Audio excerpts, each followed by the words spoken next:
It's my birthday. I'd just woken up when the door was kicked open. My wife, Ava, grabbed me by the hair. You thought you could run off with our daughter? Get on your knees. My daughter immediately turned traitor. Mommy, I don't want to go with Daddy. I love you the most. Here's how it started. The stand-in. My wife is the CEO of a major corporation. I'm her stay-at-home husband, a trophy husband who got famous filming TikToks about a day in the life with a girl boss. Until a man showed up at my door and told me I was just a stand-in for her one true love. After 6 years of marriage, a new replacement showed up with a delivery of green fruit. Limes, green grapes, honeydew melon. He said, Ava sent these. So green and fresh. Just like the horns about to sprout from your head. He told me I was just a substitute and that he was the real prize. The man Ava had paid to have surgically sculpted into a perfect copy of her ghost. She'd even bought him his own company and was spending all night with him. I believed him. I asked my daughter who she wanted to be with. She chose me. That same day, I took her and ran. The green fruit and the revelation. 10 in the morning, the doorbell rang. I opened it to a face that was both familiar and strange, Leo. Of all the scholarship kids my wife, Ava, sponsored through a foundation, he was the star pupil, a real hot shot from USC's Annenberg School, or so I'd heard. He was holding several large fruit baskets. A brilliant smile stretched across his face. Ethan, my man, just came to see how you were doing. I'll admit, the villa was empty, echoing with silence. Just me. Our daughter, Mia, was still at preschool, hours away from being picked up. Leo set the fruit down on the coffee table, arranging each item with deliberate care. Limes, green grapes, green apples, kiwis, honeydew. I stared at the sea of green, a vein throbbing in my temple. What's all this? A gift from Ava. Leo's eyes, full of a playful malice, roamed over me. She said you needed some nice-looking fruit for the vitamins. He paused, his gaze flicking meaningfully toward the top of my head. Look at all that green. So healthy, right? So vibrant. Matches the horns I hear are about to sprout from your head. The TV remote in my hand creaked under the pressure of my grip. A hot rage shot up from the soles of my feet to the crown of my head. What the hell is that supposed to mean? Leo turned, looking at me as if I'd just told the world's most pathetic joke. It means exactly what you think it means. He leaned back into the sofa, draping an arm over the cushions like he owned the place. A man's got to know his place, Ethan. Don't get greedy for things that were never yours. Did you really think you were some kind of Cinderella story? You're nothing but a replacement. My mind went blank, a dull roar filling my ears, as if I'd been struck by a sledgehammer. A replacement? That's right. Leo stood up and walked over to me. He pointed to his own eyes, then at mine. Go look in a mirror. You ever wonder why we look a little similar? I shook my head. We look nothing alike. He let out a derisive laugh. Wow, you really don't get it, do you? Haven't you noticed your eyes are a match for mine? That's because we both look like someone else. Ava's old flame, the one that got away, the one who died. His eyes, they look just like ours. Get it now? That's your only value. I was frozen solid, staring at him in disbelief. Pleased with my reaction, Leo dropped another bombshell. You saw me before, right? Notice I look a little different now? He patted his cheeks smugly. That's right, it was Ava. She paid for a few adjustments to make me look more like him. Now it's not just the eyes. My whole face is a match. So, it's time for you to get out of the way. Stop warming a seat you don't deserve. I was shaking with fury, wanting to scream, but unable to form a single word. In my agitation, I bit down on the canker sore inside my cheek. The sharp pain shocked me back to some semblance of clarity. This was absurd. Ava would never. Why the hell should I believe you? I finally managed to roar. Leo just smiled and slowly pulled out his phone. You don't? Ava didn't come home last night, did she? You want to know why? He swiped through his phone as he spoke. Because she was with me all night. She just launched a new media company for me. We were there yesterday christening the place. He shoved the screen in my face. It was a selfie. In the photo, Leo was in the foreground, flashing a peace sign, a triumphant grin on his face. On a sofa not far behind him sat a figure I knew better than my own. It was Ava. It was a little blurry, but on the wall behind her, I could clearly see the word media. Go ahead, ask her if you don't believe me. We're two of a kind, you and I. Except I'm moving up and you're being tossed aside. After all, I'm the more perfect replacement. He put his phone away, clapped me on the shoulder, and headed for the door. Hang in there, buddy. Plenty of fish in the sea, right? Oh, and by the way, the fruit from Ava. That was just a little hint. A suggestion to be a gentleman about this. Walk away on your own 2 feet, or you'll be walking away with a whole lot of green on your head. Ping. A notification lit up my phone. It was from Leo. He'd sent me the same picture I'd just seen, the selfie with Ava. Beneath it was a caption, "Hang in there, bro. I'm on to bigger and better things."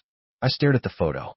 Leo's peace sign and smug grin felt like 2 needles stabbing into my eyes. He was gone, and the villa was silent again. I collapsed onto the sofa, my mind a chaotic mess. A stand-in? Me? How could I be a stand-in? The ripples of the past. My thoughts rippled outward, like a stone thrown into a still lake, pulling me back years. My family wasn't rich, but we were comfortable. My parents were high school teachers in Ohio, traditional and old-fashioned. Their biggest dream for me was to get good grades, get a stable government job, and live a quiet life. So, I got into UCLA and got a girlfriend. My freshman year, they cut me off without a second thought. College, they said, was for studying. No money meant no girlfriend. She left to make rent, and for a sliver of pathetic pride, I started bartending at a place near campus. That's where I met Ava. She was clearly having a bad night, sitting alone at the bar, downing drink after drink. Seeing she was about to overdo it, I offered a gentle word of caution. She took it as an invitation, grabbing my wrist with surprising strength. "Hey, handsome. You a student? Where do you go? Want to hang with a real woman? I could, sponsor you." As she spoke, her fingers traced light, ticklish patterns on my palm. I was an innocent kid from the Midwest. I'd never been hit on like that. My face flushed a deep crimson. Thankfully, her friend Megan showed up just in time, dragging her out of the bar and into a waiting Uber. The next day, she called me. Her voice on the phone was soft and sweet, a world away from the vixen at the bar. She apologized profusely. She insisted on taking me to dinner to make up for it. I tried to refuse, but she was persistent, so unlike the woman from the night before. I went, my heart pounding with anxiety. Over dinner, we discovered we went to the same school. I was a sophomore. She was a senior about to graduate. She didn't have to worry about the future like the rest of us. Her father's company was waiting for her. She came and went from campus as she pleased. I remember thinking that the gap between some people was wider than the gap between a person and a dog. After that, she started showing up on campus all the time. We'd eat together in the dining hall, walk across the quad. We fell for each other naturally and easily. On her graduation day, she gave the valedictorian speech, a picture of grace and success. At the party that night, she held my hand and introduced me to all her friends. "This is my boyfriend, Ethan. Isn't he handsome? He's so good to me." She showered me with praise until I didn't know where to put my hands. Eventually, I graduated too. She waved her hand, signed off on my internship credits, and had me work with her. I took her to Ohio to meet my rigid parents. She took me to meet her family. Her parents were laid back and welcoming. If their daughter was happy, they were happy. Everything was unbelievably perfect. We got our marriage license, and a year later, Mia was born. Our life was always so sweet. I remember a trip we took to Sedona. At the Chapel of the Holy Cross, she insisted we light a candle and make a wish for our future. Afterward, she looked at me, her face completely serious. "Ethan, will we be together forever? Will we have our own kids?" I laughed and tapped her on the nose. "Of course, we'll be together forever. As for kids, if we can't afford them, you'll just have to support all of us." She immediately puffed out her chest, thumping it dramatically. "Don't worry, I'm rich. I'll support you. You just have to be pretty." I joked back. "So I'll be a kept man. If you're ever mean to me or the kids, I'll just have to take them and run." The confrontation. The sweeter the memory, the harsher the reality. I snapped back to the present, a bucket of ice water crashing over me. All those moments I thought were born of love now seemed like a meticulously crafted lie. All because my eyes looked like some dead guys. I picked up my phone and stared at that infuriating picture. My heart sank, stone by stone, to the bottom of my stomach. Leo was gone, and the villa was terrifyingly quiet. I sat paralyzed on the sofa, zooming in and out of the photo again and again. I stared at the smiling version of myself on the screen and felt a wave of nausea. What a joke. Relationship goals. Sweet daily life. I was nothing but a carefully choreographed clown, a substitute hidden in plain sight. No, I couldn't just take Leo's word for it. I needed proof. Hard proof that would let me finally accept the truth. I didn't dare call Ava directly. I was terrified of hearing the answer I didn't want, but even more terrified she'd just lie to me. My thumb scrolled through my contacts, finally hovering over the name Megan, Ava's best friend. They'd known each other since they were in diapers. If anyone in the world knew Ava's secrets, it was her. I dialed. It rang a few times before she picked up. Ethan, to what do I owe the honor? Don't you usually just text? Megan's boisterous voice came through the speaker. I forced my own voice into a semblance of normalcy. Hey, just calling to see what you're up to. Busy. Just finished lunch. What's there to be busy with? I'm living the dream. What about you? No new video today? The internet is waiting for its daily dose of you two being disgustingly cute. She was joking, but my heart was hammering against my ribs. I chuckled dryly, then took a deep breath. After a bit of small talk, I finally steered the conversation to the point. Megan, I need to ask you something, and I need you to be honest with me. Did she used to have a thing with a guy from her childhood? One who passed away. As the words left my mouth, my palms were slick with cold sweat. The line went silent for a moment, then erupted with Megan's uninhibited laughter. Why are you asking about him all of a sudden? She was practically howling. Yeah, that was a thing. I can't believe you didn't know about that. My heart plummeted. Megan was still talking, her tone light and nostalgic. Back when Ava was a senior, right before that night we all went to the bar, she just confessed her feelings to him. Boom. Something in my head exploded. She confessed her feelings to him right before she met me? Leo's words. Megan's words. They were two hammers shattering my last shred of hope. Hello? Ethan, you still there? Yeah, I'm here. My voice was a dry rasp. Thanks for telling me, Megan. I appreciate you being a friend. Before she could say anything else, I hung up. As I did, I thought I heard her mutter, weirdo. Yeah, weird. How could I, her husband, be the last person to know something so important? It was laughable. Utterly, tragically laughable. I still couldn't accept it. I wouldn't. With a trembling hand, I dialed the number I knew best, Ava's. She picked up, her voice cool and tinged with exhaustion. Hello, what's up? Hey, Ava. What are you doing in the office? A meeting. I'm busy. What is it? Oh, well, someone dropped off some fruit today. Limes, green grapes. I probed. Was that from you? What about it? I sent it. What? You don't like it? You should eat it anyway. It's full of vitamin C. Good for that canker sore you have. Her words were like needles pricking my heart. She remembered I had a canker sore, but this gesture of care now felt disgusting. Was she concerned about me, or about a face that resembled someone else's? I summoned all my courage and asked the fatal question.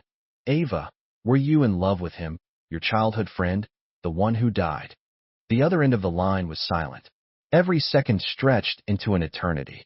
Just when I thought she wouldn't answer, she finally spoke. No, I never loved him. He's dead, and I'm glad he's dead, Ethan. The only person I have ever loved is you. Her denial was so firm, that phrase glad he's dead so absolute, that it sent a chill down my spine. It was too fake. This wasn't an explanation. It was a desperate deflection. It was guilt. It was a lie. Her best friend had confirmed it, and she was still lying to my face. I couldn't listen anymore. I didn't hear another word she said. Okay, I get it. I muttered the words and hung up the phone. After hanging up, I stared at Ava's name on the screen, the room spinning around me. The Great Escape. I somehow made it through the afternoon without eating a single bite. My head was a chaotic storm of Leo's smug face and his poisonous words. I had to go. It was time to pick up Mia. Driving to the preschool, a single thought consumed me. I could lose everything else, but Mia was mine. For 6 years, I had been the one to raise her. She was the only thing that mattered. When I picked her up, she was a little chatterbox, telling me all about her day. I stroked her hair, my heart aching with love. While waiting at a red light, I asked her nonchalantly, Mia, honey, let me ask you a question. If you had to choose between mommy and daddy, who would you go with? Mia, who had been playing with her fingers, looked up at me, her big eyes, so much like mine, filled with zero hesitation. I'd pick you, Daddy. Of course. You're the best daddy in the whole world. My heart felt like it had been punched, a mix of pain and overwhelming love. I fought to keep my voice steady. But if you come with me, we might not live in this big house anymore, and you might have to go to a different school, and we might not eat such nice food. Would you still want to come? Mia's little brow furrowed in serious thought. Then she leaned over and planted a big, wet kiss on my cheek. As long as I'm with you, Daddy, I don't care about any of that. Even yucky food would taste good with you. That was enough. Her words were all I needed. When we got home, I went straight to the kitchen and, for the first time in a long time, cooked a feast. All of Mia's favorites: mac and cheese, chicken nuggets, and homemade French fries. After dinner, I even pulled out the tub of strawberry ice cream she always coveted, the one Ava rarely let her have. Go on, I said. Daddy's orders. You can have as much as you want tonight. Watching her eat, her face smeared with cream and pure happiness, the last vestiges of my hesitation vanished. Things were just as Leo had said. For 3 straight days, Ava didn't come home. Not a single call, not a single text. Leo, on the other hand, was as punctual as a time clock, sending me daily field reports, photos of him and Ava late at night at the new company office. There was nothing overtly intimate, but the message was, he was there, and I was not. The declaration of his presence was more painful than any words. In the pictures, Ava was sometimes frowning at documents, sometimes talking with other people, but Leo always found the perfect angle to frame them together, a triumphant smile on his face. He even added, Ava is working so hard for our company. Don't worry, Ethan, I'm taking good care of her. I stared at my phone, feeling like the world's biggest fool. On the 4th night, after Mia was asleep, I lay in bed staring at the ceiling. I'd had enough. It was time to end this. I opened my message thread with Ava and sent her the first selfie Leo had shown me, the one with him flashing a peace sign, Ava on the sofa behind him. I typed, "You're with him at the new company." She replied almost instantly, "Yeah, just work stuff. Getting the new office set up. All the pre-launch craziness. Don't overthink it, it's nothing." I let out a cold laugh and typed again, "That's a pretty generous gift. A whole company." This time, the chat window stayed quiet. Several minutes passed before she replied, "How did you know about that?" Those 6 words extinguished the last spark of hope in my heart. She was busted. She wasn't asking how I knew she was with Leo. She was asking how I knew she gave him a company. In her mind, staying out all night with another man for work was nothing, but giving him a company, that was the secret she needed to keep from me. I laughed at my own foolishness and sent my last message. Doesn't matter. Heard it somewhere. Going to sleep. I turned off my phone, stared at the ceiling, and didn't sleep a wink. If she wanted me to step aside, fine, I would. But I wasn't going to stick around for this pathetic charade. Ethan Hayes, was done. I watched the ceiling fan spin all night. When the first ray of sunlight pierced the gap in the curtains and touched my face, I sat up. That was it. Screw the stand-in. Screw stepping aside. I'm out. I tiptoed into Mia's room. She was fast asleep, her lips pursed in a little pout. I leaned down and whispered in her ear, "Mia, wake up. Daddy's taking you somewhere amazing." Mia mumbled, her eyes still closed. "Daddy, it's still dark." I lowered my voice, making it sound as tempting as possible. "Do you want to go to a place with no preschool? Where you can ride horses every day and eat all the ice cream you want?" Preschool? Mia's brain instantly clicked on. She shot up in bed, her eyes wide. "For real, Daddy? No more school. For real," I said with a wink. "What's the point of school? Come be an influencer with your old man. We're going to Sedona. A month-long vacation, just us. How's that sound?" "Yes." A brilliant smile lit up Mia's face. She looked more excited than she did on Christmas morning. Mission accomplished. Like 2 secret agents, we packed our bags with stealthy speed. I stuffed 2 large suitcases with clothes for both of us, her favorite toys, my streaming gear. I left nothing behind. In the living room, I found a notepad, grabbed a pen, and scrawled 4 words in big, bold letters, "Gone. Don't look for me." I tossed the note onto the coffee table, right on top of the pile of green fruit. It felt so damn liberating. Before walking out, I took the SIM card I'd used for 6 years out of my wallet, and without a second's hesitation, snapped it in half. Goodbye, Ava. Goodbye to this gilded cage that had imprisoned me for 6 years. In the Uber to the airport, Mia was buzzing with excitement, her face pressed against the window. "Daddy, do they have big lizards in Sedona?" "They do." "What about coyotes?" "Them too." "Wow. Can we bring a coyote home with us? I smiled and stroked her head. I don't think so, sweetie. They have their own homes, just like me. It was time to find a home that belonged to just me and Mia. I booked first-class tickets to Phoenix. It was the last time I would ever use Ava's money. As the plane took off, the force pushed me back into my seat. I watched the city shrink below, feeling not a shred of nostalgia, only an overwhelming sense of release. It was like a weight being lifted. A couple of hours later, we landed. After picking up a rental car, we drove north. The air that hit us as we stepped out in Sedona was tinged with the scent of red dust and juniper. I took a deep breath. It felt like it was cleaning my lungs. We were staying at a boutique lodge I'd booked online, nestled against the red rocks. The owners were a kind middle-aged couple. Seeing me with Mia, they were incredibly welcoming, helping with our bags and offering us fresh squeezed orange juice. Mia was in heaven. She spent the afternoon chasing the owner's golden retriever around the courtyard, her laughter echoing like wind chimes. Watching her run free, all the darkness and doubt that had been clouding my mind finally dissipated. The sky here was a piercing blue, the clouds a brilliant white. Mia and I stood in the courtyard, looking out at the majestic red rock formations. Everything that had happened before felt like a ridiculous, distant nightmare. "Daddy," Mia said, pulling on my hand and looking up at me. "It's so pretty here. I love it." I knelt and pulled her into a hug. "I'm glad you do. From now on, this is our new home." My new life in Sedona felt like a dream I never wanted to wake from. Mia and I went wild. We spent our days horseback riding through the canyons. She sat in front of me, giggling as the horse trotted along, her bright laughter bouncing off the rock walls. We fed carrots to the donkeys at a local sanctuary. Mia held out a carrot in her tiny hand, her face a mask of nervous excitement. All the bitterness and resentment I'd accumulated in that gilded cage were washed away by the desert sun and clean air. I thought this life could go on forever. But I had no idea that while Mia and I were basking in our newfound freedom, a storm was brewing 1,000 miles away in Los Angeles. And at the center of that storm was the wife I had left behind. The gathering storm. It started 2 days later. Mia's preschool teacher, Ms. Davis, noticed she had missed 2 consecutive days. For Mia, who was never late and never absent, this was highly unusual. First, she called my number. A cold, automated voice greeted her. "The number you have dialed is no longer in service." Ms. Davis paused, thinking she'd misdialed. She checked the number and tried again. Same result. Left with no choice, she dialed the emergency contact. When the call came through, Ava was in the middle of a high-stakes board meeting. She glanced at her phone, saw Mia's preschool on the screen, and frowned.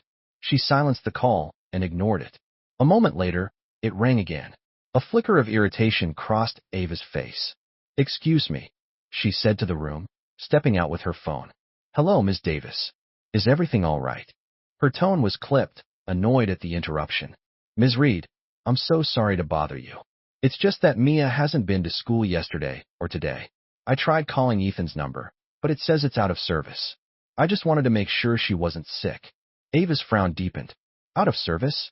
She hung up and immediately dialed my number from her own contacts. "The number you have dialed is no longer in service." The same automated message. That flicker of irritation instantly morphed into a dark premonition. She quickly opened her messaging app to text me. A red exclamation point appeared next to her message. "This person is not receiving messages at this time." The color drained from Ava's face. She forgot all about the meeting, grabbed her car keys, and bolted from the office. Her heels clicked frantically on the polished marble floor. She sped home, the knot of dread in her stomach tightening with every mile. The front door was unlocked. She pushed it open, her voice echoing in the dead silence. "Mia." Only her own voice answered. Ava flew up the stairs, first to Mia's room. It was neat and tidy, but Mia's favorite dolls and dresses were gone. Her heart sank. She stumbled into our master bedroom. The walk-in closet, my side, was empty. Not just a few outfits, but nearly all my clothes were gone. The 2 large suitcases we kept in the storage room were also missing. He was gone. The words hit Ava with the force of a physical blow. She staggered back, leaning against the door frame, her mind a complete blank.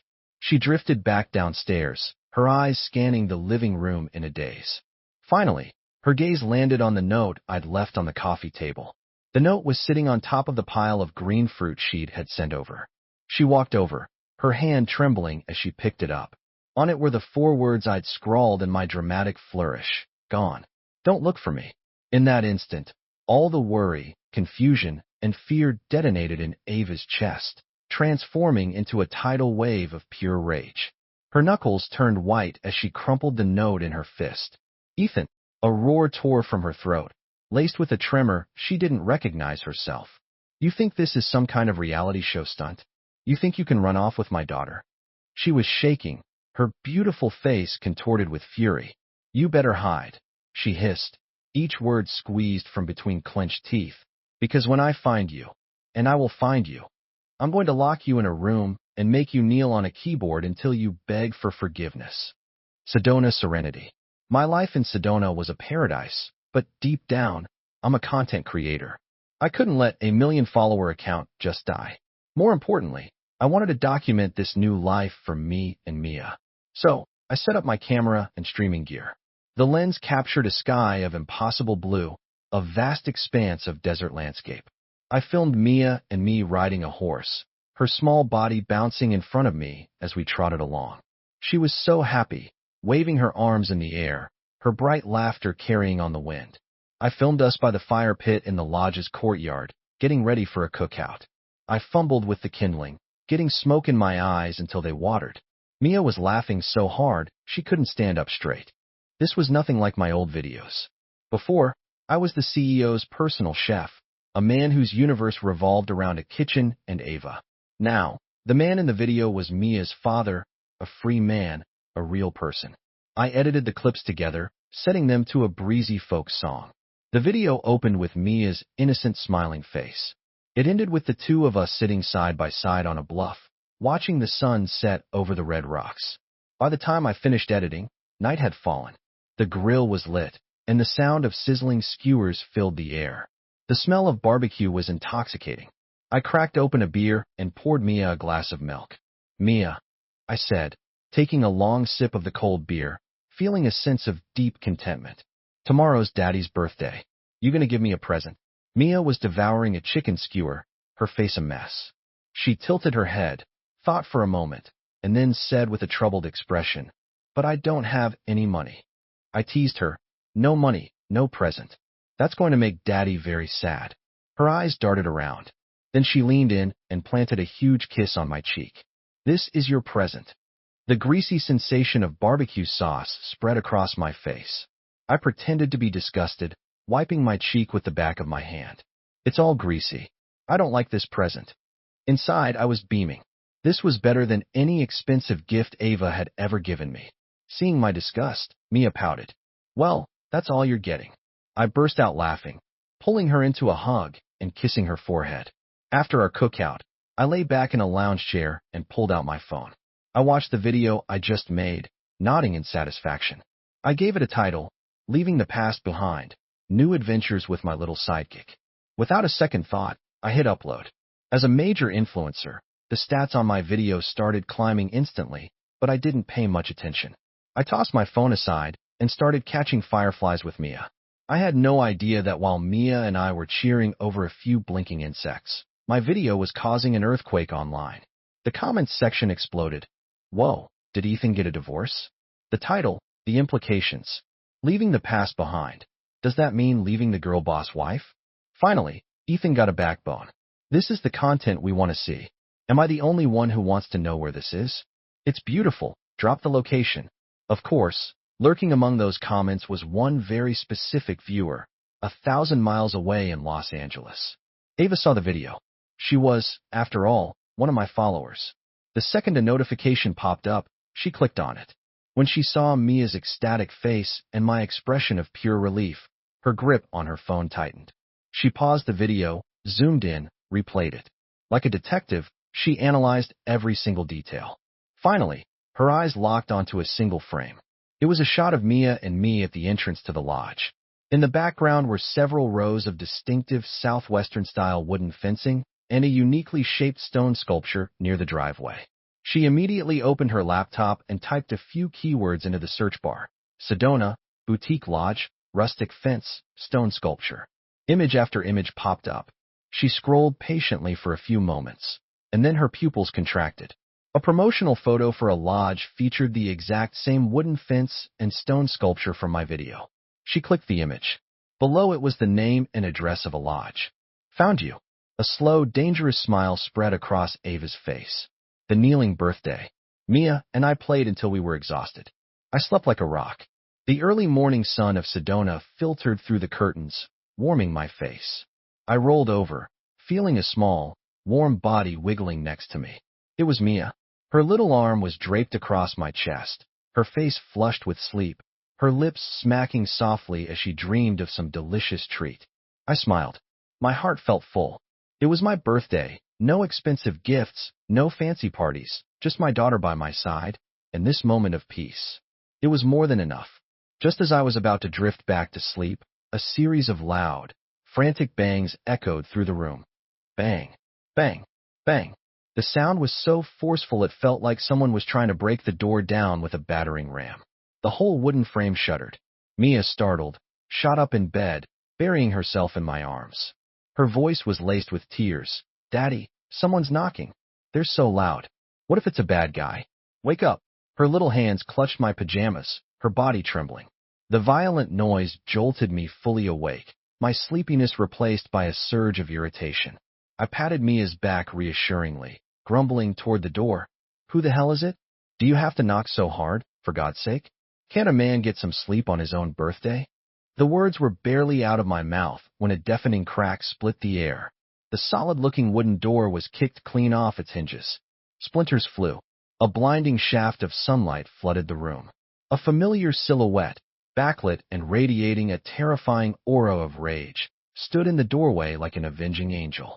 Before I could even sit up, before my brain could process what was happening, the figure moved. She crossed the room in 3 long strides.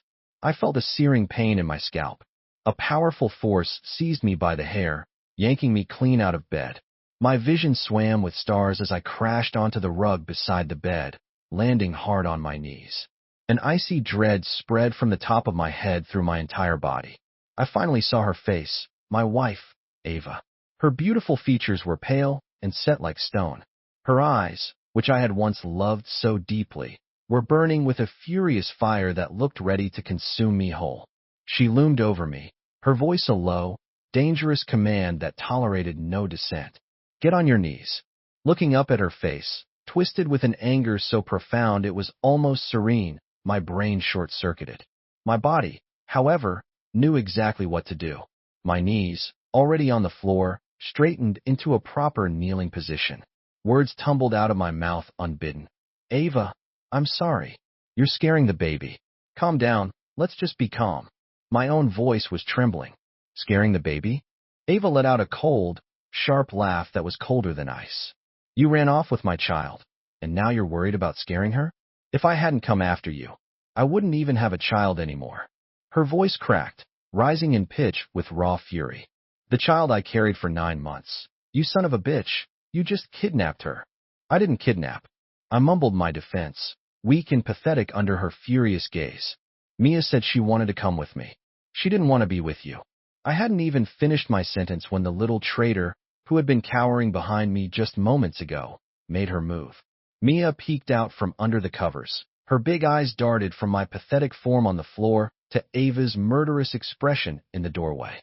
In a single second, her look of terror transformed into one of pure, unadulterated joy. Mommy! She scrambled out of bed and threw herself towards Ava, her little arms outstretched. Mommy, I'll go with you. Don't listen to Daddy. I love you the mostest. Her voice was loud, her words clear and filled with a sincerity that was absolutely soul-crushing. I was floored. I stared in utter shock at my own daughter, the same one who just days ago had sworn she would be happy with me no matter what. Now she was clinging to Ava's leg, her little face tilted up in a perfect portrait of loyalty. My mouth opened and closed, but no sound came out. My heart felt like it had been brutally stabbed by this little turncoat. I didn't know whether to laugh or cry. The icy mask on Ava's face melted slightly, replaced by a look of triumphant satisfaction. She bent down, scooped Mia in her arms, and kissed her cheek. That's my good girl, Mia. Holding our daughter, She shot me a look of pure contempt. Unlike some other ungrateful people, I could feel my face burning with shame. Ava finally released her death grip on my hair. Her voice was still cold, devoid of any emotion. Stop kneeling. Get up. We're leaving. Granted a reprieve, I scrambled to my feet like a defeated rooster. Leaving? She was taking me back. Of course she was. After a stunt like this, I'd be lucky to escape a formal trial by fire. I rubbed my numb knees, hastily saying, Ava, just let me pack our things. I'll be quick. It won't take a minute. I brought so many clothes, I couldn't just leave them here.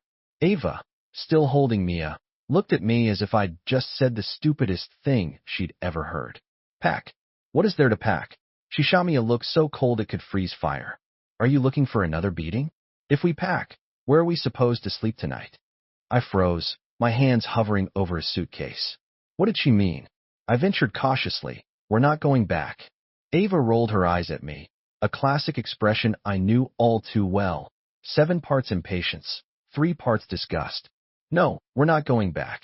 Did you forget what date it is? It's your birthday. You want to spend it on a plane. My brain short-circuited. Birthday? It was my birthday? In the chaos of the last few days, I had completely forgotten. A strange, indefinable emotion washed over me, a mix of shock, relief, and utter confusion. I instinctively straightened up, like a soldier awaiting orders. Roger that. Today's mission is to accompany Her Majesty on a royal outing. Unraveling the lie. That day, we went sightseeing around Sedona, drove through Oak Creek Canyon, and ate at a famous spot for tacos and other southwestern food. Mia was attached to Ava's hip the entire time, like a triumphant little general. Every so often, she'd look back and make a face at me, her expression clearly saying, You lose, Daddy. I followed behind them like a puppet on a string, my mind a tangled mess of emotions. That evening, back at the lodge, Mia was so tired she fell asleep the moment her head hit the pillow. The room was quiet, leaving just Ava and me. The atmosphere was suddenly thick with unspoken words. Ava sat in a chair by the bed, the daytime warrior mode switched off. She sat with her arms crossed, her eyes watching me quietly in the dim lamplight. I felt my skin prickle under her gaze and decided to break the silence. Oh, thanks for today? For my birthday. She didn't respond to that. Instead, she asked out of the blue, Ethan, do you feel like you've been terribly wronged? My stomach dropped. I said stubbornly, no. No. She let out a short, sharp laugh, dripping with sarcasm. If you didn't feel wronged, why did you run? You listened to Leo, that idiot, tell you that you were being replaced, and you just believed him? He says you were just a stand-in, and you actually pack a bag and run away with my daughter? Her rapid-fire questions left me speechless, my face flushing hot and cold. Seeing my pathetic state, her expression softened a fraction. If my best friend, Megan, hadn't called me to say that you absolute moron, were asking her weird questions about my dead childhood friend, I would have had no idea you were even capable of jealousy. I stuck my chin out. I wasn't jealous. Anyone would have reacted that way. Oh, really? She raised an eyebrow. Yes, I shouted, finally finding an outlet for my pent-up frustration. Ava just looked at me, her expression like she was observing a child throwing a nonsensical tantrum. She sighed, a hint of exasperation in her voice. Ethan, did you forget that you had a massive canker sore in your mouth a few days ago? It hurt so much you could barely eat. I froze. That fruit, it's full of vitamin C. It's good for canker sores. She spoke slowly, enunciating each word as if I were a first grader. I told you to eat it because it was good for you. What kind of garbage were you thinking? My mind went completely blank. So that was it. My mouth opened, but no words came out. My face was on fire, as if I'd just been slapped. What else? Ava wasn't letting me off the hook. What else made you feel so wronged? The dead childhood friend. I was choked with embarrassment and could only respond with silence. Seeing my stubbornness, she decided to lay it all out. Fine, I'll tell you the truth. When I was a senior in college, I did tell him how I felt. My heart sank all over again. And he said yes, she continued, her voice turning cold and disgusted. And what happened? That very night, he took his flashy new sports car out for a spin with some girl he'd just met, got into an accident, and they both died on the scene. I looked up, staring at her in utter disbelief. So when I told you I was glad he was dead, You thought I was lying? A deeply ironic smile twisted Ava's lips. Let me tell you, Ethan, that was the most honest thing I've ever said in my life. The thought of him makes me sick. It's disgusting. The same day I confess my feelings, he cheats on me and then gets himself killed? It was all over the local news. Can you imagine how humiliating that was? She grew more agitated as she spoke, her chest rising and falling. I was so angry and embarrassed and just miserable. That's why I went to that bar to get drunk. And that's when I met you. I was completely paralyzed. All my anger, all my feelings of betrayal, dissolved in that moment, replaced by a profound sense of absurdity. I wasn't a stand-in for a cherished ghost. I was just the lucky guy, or maybe unlucky guy, she happened to meet right after some jerk had spectacularly self-destructed.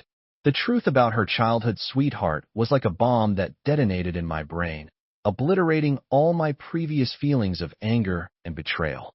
But a part of me was still stuck. Then what about the company? I asked quietly. And Leo? And those pictures he sent me? The company? Ava raised an eyebrow, looking at me as if I were the dumbest person on the planet. She paused, seemingly gathering her thoughts, before dropping an even bigger bombshell. That company is yours. Mine. My mind went into overdrive, and for a second, I was sure I was hallucinating from sleep deprivation. What do you mean, mine? It's your birthday present, Ava said, her tone so matter-of-fact it was as if she were commenting on the weather. You're a million-follower influencer, aren't you? I figured you couldn't just be my stay-at-home husband forever, so I got you a media company. Let you be your own boss, build your brand. What's wrong with that? I just gaped at her, speechless. A whole company for me because I was a TikToker? The logic was so absurdly extravagant that it sent a wave of warmth through the iciest corners of my heart, melting everything. Seeing my dumbfounded expression, Ava continued. As for Leo, he graduated from USC's media program. It's his field. The company is new. I don't know the first thing about running one, so I hired him as a consultant to help with the setup, give some professional advice. That's why I was at the office so late those nights. We were working. But the pictures, I still couldn't let it go. The pictures? Ava scoffed, her voice full of disdain.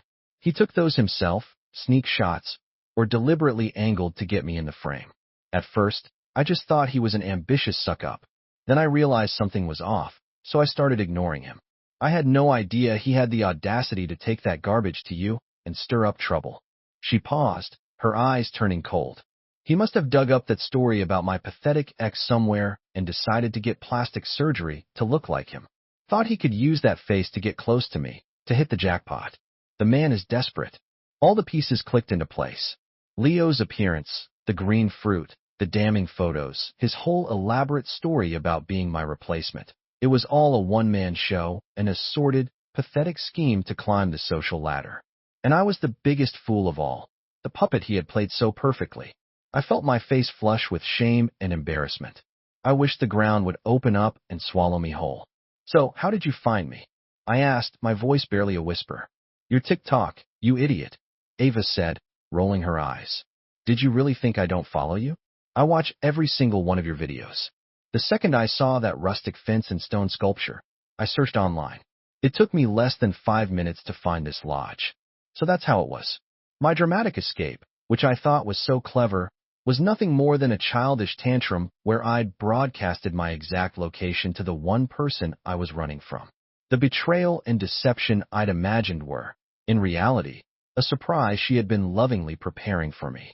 I looked at her, at the faint red lines in her eyes from a frantic, sleepless journey, and my heart felt like it was overflowing with 1,000 different emotions. I wasn't a replacement. I never was. I was the one she cherished, the one she quietly watched over, the one she would spend a fortune on without a second thought. She looked at me, a sly smile playing on her lips, but her eyes held a dangerous glint. You know, that Leo guy did give me an idea. An idea for what? I asked instinctively. That places like psychiatric hospitals really do come in handy. My brain screeched to a halt. The words psychiatric hospital sent a chill from the soles of my feet to the top of my head. All my previous anger at being deceived was instantly replaced by a wave of cold, hard fear. I swallowed, my throat suddenly dry. He's not going to get out and come after me, is he? A person twisted enough to get plastic surgery and invent such an elaborate lie. Who knew what he was capable of? Ava looked at my terrified expression and let out a cold laugh, the kind you'd give to a country mouse who'd never seen the big city. He's having a very hard time right now, she said it so casually, as if talking about the weather. I had him committed. I just stared at her, my jaw on the floor. Committed? You could just do that. Why not? She crossed her arms, watching me with an air of relaxed confidence. He handed me all the evidence on a silver platter. It would be a shame not to use it.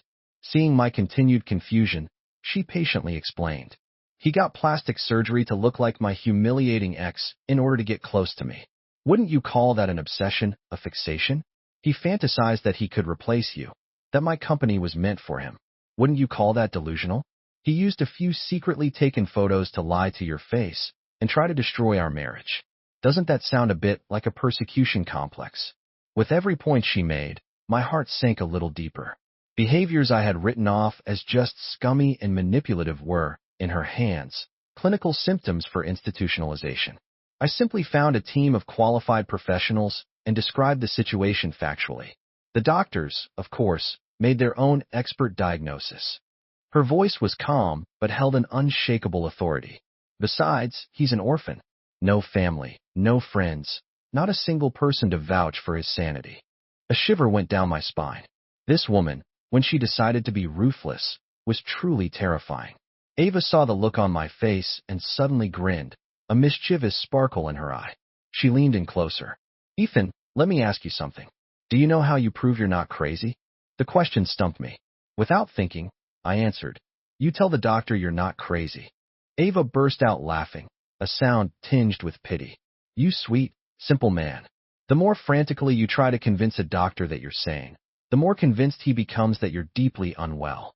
He'll just write in his notes, patient is highly agitated, exhibits denial of his condition. She paused, her voice dropping to a conspiratorial whisper. And then they increase your dosage. Boom. My entire worldview shattered. It was a perfect, inescapable trap. I looked at the woman before me, smiling like a sly fox. For the first time, I realized she wasn't just my wife, who could be playful and demanding. She was a queen, a powerhouse who could move heaven and earth to protect what was hers. An unprecedented sense of security washed over me. I opened my mouth, but only one sentence came out. Ava, you're incredible. Just then, the little girl sleeping soundly in the bed rolled over, smacking her lips. Daddy, Mommy, stop talking so loud. You're waking me up. Ava and I looked at each other. A smile broke out on both our faces. The tense, heavy atmosphere of a moment ago was instantly dispelled by our daughter's sleepy mumbling. Ava put a finger to her lips in a shush gesture, and we both fell silent. The room was quiet again, filled only with the sound of Mia's steady breathing. Moonlight streamed through the window, casting a gentle halo on her soft hair. We quietly got back into bed, flanking her on either side. I turned on my side, looking at the sleeping faces of my wife and daughter. My heart felt so full it might burst. CEO and surveillance. After the misunderstanding was cleared up, the sky in Sedona seemed bluer, the air cleaner. The next morning, I was woken by the sound of Mia's laughter. The little rascal was using me as a human horse, and Ava was sitting on the edge of the bed, watching us with a warmth in her eyes I had never seen before. My grand escape plan now seemed like a childish, ridiculous farce. The rest of our time, there became a real family vacation. We visited the Grand Canyon, and in the biting wind at the edge of the rim, I pulled Ava and Mia into a tight hug. She stiffened for a second, then a blush crept up her cheeks. She pinched my side, muttering, "You're so childish," but the smile in her eyes gave her away. In the quirky, artsy town, we rented ridiculous matching tie-dye shirts. Mia ran ahead of us like a little butterfly, while Ava and I followed, hand in hand. She turned into a little foodie, stuffing her face with prickly pear ice cream. When she couldn't eat anymore, she'd shove the cone in my face. I'd pretend to complain while happily eating every last bite. My camera was working overtime. The footage was no longer of a lonely father and his daughter, but of a family of three, laughing and holding each other close. That night, back at the lodge, I edited the new footage into another video. I chose a sickeningly sweet love song for the background music. The video opened with me shouting, I love you, from a scenic overlook and ended with our silhouette against the setting sun. After finishing it, I couldn't stop smiling. I gave the video an incredibly cocky title. Update. I've been captured. Turns out my wife is crazy about me. The moment I hit upload, I could already imagine the chaos in the comments, and I was right. Less than half an hour after posting, my notifications exploded. What? This plot twist is better than any movie. The last video was him running for his life, and this one is him on his knees begging for forgiveness. You guys, I thought Ethan was finally having his main character moment, but he just flew to Arizona to give us premium content. I'm here for it. Is it just me, or the way Ava looks at him? That's not a stand-in. People, that's true love. My follower count jumped by another 1 million overnight. Reading the endless stream of El Mayo, and this is so sweet. I have diabetes. My last shred of bitterness over being duped completely vanished. I was vindicated. When the vacation ended, the three of us boarded a flight back to Los Angeles. I had arrived in Arizona broken and alone. I was returning with Mia's hand in my left, Ava's in my right, and a heart overflowing with happiness. When we landed, Ava didn't take us home. The driver took us straight to a sleek, new high-rise in Century City. Get out, she said, tilting her chin at me, a hint of pride in her eyes. I followed her into the lobby. On the wall behind a reception desk, in gleaming gold letters, was the name of a company, the same media company I had seen in Leo's photos, the one that had sent me into a spiral of despair. From now on, this is yours. Ava pressed a key card into my hand. Her voice was casual, but her words landed in my heart with the weight of a boulder. She led me down a hall to the largest corner office. On the door was a plaque. It read, Ethan Hayes, CEO. I stared at the two words, feeling like I was dreaming. From a kept man to CEO, the transition was too fast, too surreal. I pushed the door open. The office was spacious and bright, with floor-to-ceiling windows offering a panoramic view of the city. Ava came up behind me, wrapping her arms around my waist and resting her chin on my shoulder. Mr. CEO, she whispered, her breath warm against my ear, her voice laced with that familiar mischievous tone. You're going to be surrounded by beautiful, talented young influencers now. You'd better behave yourself. I stared at the golden Ethan Hayes, CEO on my office door, still feeling slightly lightheaded. This birthday present from Ava was almost too much to handle. Stepping out of my office, I finally understood what people meant by a feast for the eyes. The entire open-plan workspace was a flurry of activity, populated by a stunning array of young, beautiful women. Leggy models, impossibly chic fashionistas, witty gamers, bubbly lifestyle vloggers. Every type of influencer you could imagine was busy in their studios, smiling at ring lights or chatting excitedly about the latest trends. And me, the guy who got a start by being married to the boss, was suddenly their boss. Luckily, whatever other skills I lacked, I had a decent amount of charm. That, plus my 1 million follower account, gave me some instant credibility. Within a few days, I was on a first-name basis with most of them.